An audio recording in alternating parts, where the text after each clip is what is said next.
নমস্কার। আজকের এই ভিডিওটা মূলত তোমরা যারা নার্সিং অ্যাসপিরেন্ট রয়েছো তোমাদের প্রত্যেকের জন্য, অর্থাৎ নার্সিংয়ে যারা তোমরা ভর্তি হবে বা ভর্তি হয়েছো, নার্সিং কোর্স করছো বা যারা নার্সিং চাকরি প্রার্থীরা আছো, তোমাদের প্রত্যেকের জন্য আজকের এই ভিডিওটা অত্যন্ত গুরুত্বপূর্ণ হবে। কারণ এই ভিডিওতে কিছু বিষয় তোমাদের সামনে আমি তুলে ধরবো। তো ভিডিওটা শুরুতেই আমি আমাদের রাজ্যের মাননীয় স্বাস্থ্যমন্ত্রী ওনার কিছু কথা দিয়েই শুরু করছি। উনি জাস্ট কয়েকদিন আগে সংবাদ মাধ্যমে একটা কথা বলেছিলেন, কোট অ্যান্ড আনকোট, একটা হাসপাতাল এক সপ্তাহ ডাক্তার ছাড়া চলতে পারে, কিন্তু এক সেকেন্ডেও নার্সিং স্টাফ ছাড়া চলতে পারে না। কথাটা আমাদের মাননীয় স্বাস্থ্যমন্ত্রী রাজ্যের উনি কিন্তু জাস্ট কয়েকদিন আগে সংবাদ মাধ্যমে এই কথাটা বলেছিলেন। তো সেটা যেমন 100% সত্যি। ডাক্তার ছাড়াও যেমন একটা দিন চলতে পারে, কিন্তু নার্সিং স্টাফ ছাড়া এক সেকেন্ডও কিন্তু হসপিটালগুলো চলতে পারে না। তো ওনার কথার সূত্র ধরে আমি আজকে এই পশ্চিমবঙ্গের যে স্বাস্থ্য ব্যবস্থা এবং আমাদের মানবিক সরকার এবং মানবিক সরকারের মাননীয় মুখ্যমন্ত্রী এবং স্বাস্থ্যমন্ত্রী আমাদের পশ্চিমবঙ্গের যে বেহাল স্বাস্থ্যের অবস্থা তার উন্নতির জন্য ওনারা যে নিরন্তর যে একটা প্রয়াস করে চলেছেন, নিরলস পরিশ্রম করে চলেছেন, স্বাস্থ্য ব্যবস্থাটা কীভাবে ঢেলে সাজানো যায় তার জন্য ওনারা আমাদের স্বাস্থ্যমন্ত্রী যেমন প্রায় প্রত্যেক দিনে কোনো না কোনো সরকারি হাসপাতালে ভিজিট করছেন, ওখানকার সমস্যা দিকগুলো খতিয়ে দেখছেন এবং প্রয়োজনীয় নির্দেশ দিচ্ছেন। পাশাপাশি যে বিষয়গুলো তার সাথে অত্যন্ত বা অঙ্গাঙ্গিভাবে জড়িয়ে রয়েছে সেটা হচ্ছে এই যে নার্সিং স্টাফ নিয়োগ। সরকারি হাসপাতালগুলোতে যে ম্যান পাওয়ার সেটা নার্সিং স্টাফ হতে পারে, পাশাপাশি মেডিকেল টেকনোলজিস্ট, ডক্টর, ফার্মাসিস্ট, এই পোস্টগুলোর যে পার্মানেন্ট পোস্টে যে নিয়োগ, সেই নিয়োগ অর্থাৎ ডব্লিউবিএইচআরবির যে স্টাফ নার্স গ্রেড 2 রিক্রুটমেন্ট বা ডক্টরসের রিক্রুটমেন্ট, এই রিক্রুটমেন্ট পদ্ধতি নিয়েও কিন্তু আমাদের মাননীয় স্বাস্থ্যমন্ত্রীর কাছে এটাই বলার থাকবে যে ইনফ্রাস্ট্রাকচার সেটা যেমন আমাদের সরকারি যে স্বাস্থ্যকেন্দ্রগুলো আছে সেটা যেমন একদিক দিয়ে গুরুত্বপূর্ণ, পাশাপাশি নিয়োগ প্রক্রিয়া সচল রেখে আমাদের স্বাস্থ্য ব্যবস্থার ক্ষেত্রে স্বাস্থ্যকর্মীর যে ঘাটতি রয়েছে বা ম্যান পাওয়ার যেটা আমাদের স্বাস্থ্যক্ষেত্রে, সেই ম্যান পাওয়ারটা সামঞ্জস্যপূর্ণ রাখাটা কিন্তু অত্যন্ত জরুরি। তো সেই বিষয়ে ডব্লিউবিএইচআরবির আমাদের যে এই নিয়োগ পদ্ধতিগুলো নিয়ে আমাদের এই চাকরি প্রার্থীরা, নার্সিং যারা অ্যাসপিরেন্ট রয়েছে, তোমরা অনেক দিন ধরে অধীর আগ্রহে অপেক্ষা করে আছো যে কবে ডব্লিউবিএইচআরবির এই রিক্রুটমেন্ট নতুন করে আসবে। পাশাপাশি বিভিন্ন জেলার ক্ষেত্রে সিএইচও যে অনগোয়িং রিক্রুটমেন্ট প্রসেসগুলো, তাদের ভবিষ্যৎ বা তাদের এখন কি অবস্থা, তাদের স্ট্যাটাস এখন কীরকম আছে, সেই বিষয়গুলো যদি আমাদের মাননীয় স্বাস্থ্যমন্ত্রী ওনার কাছে আমরা এই রিকোয়েস্ট রাখবো।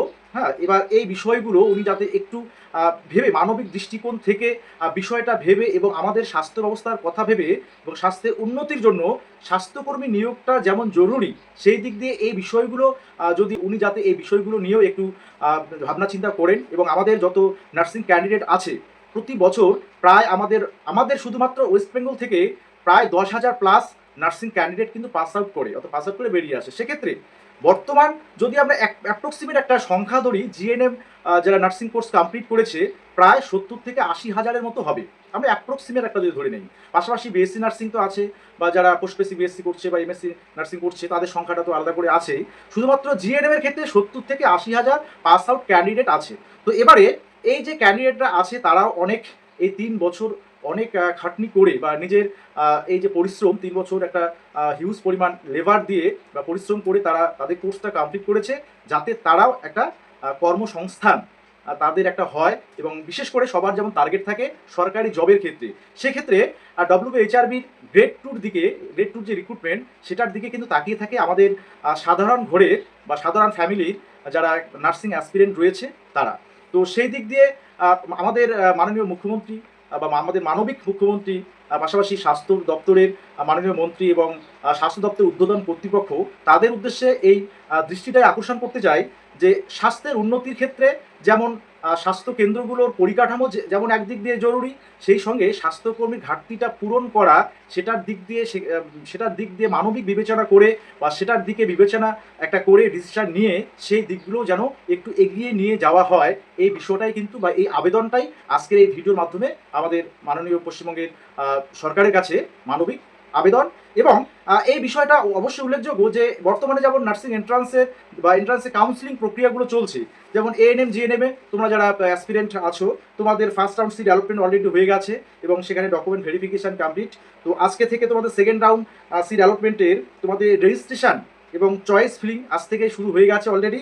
হ্যাঁ, আজ থেকে তোমাদের 24 তারিখ পর্যন্ত চলবে এবং second round seat allotment result তোমাদের 26 তারিখে আসতে চলেছে। অবশ্যই যারা সরকারি কলেজে সুযোগ পেয়েছো অবশ্যই তাদেরকে অনেক শুভেচ্ছা থাকছে মিক্স টু মিডিয়ার তরফ থেকে। এবং এটাও বলে রাখি যে নার্সিং প্রফেশন সেটা কিন্তু একটা নোবেল প্রফেশন, এবং এখানে তোমরা অনেক কিছুই, অর্থাৎ তোমাদের লাইফে তোমরা যেহেতু এই প্রফেশনটাকে যারা চুজ করেছে বা চুজ করেছো, তোমাদের ক্ষেত্রে কিন্তু একটাই কথাই বলবো যে তোমরা একটা মহৎ প্রফেশনে তোমরা যুক্ত হয়ে গেছো বা যুক্ত হতে চলেছো।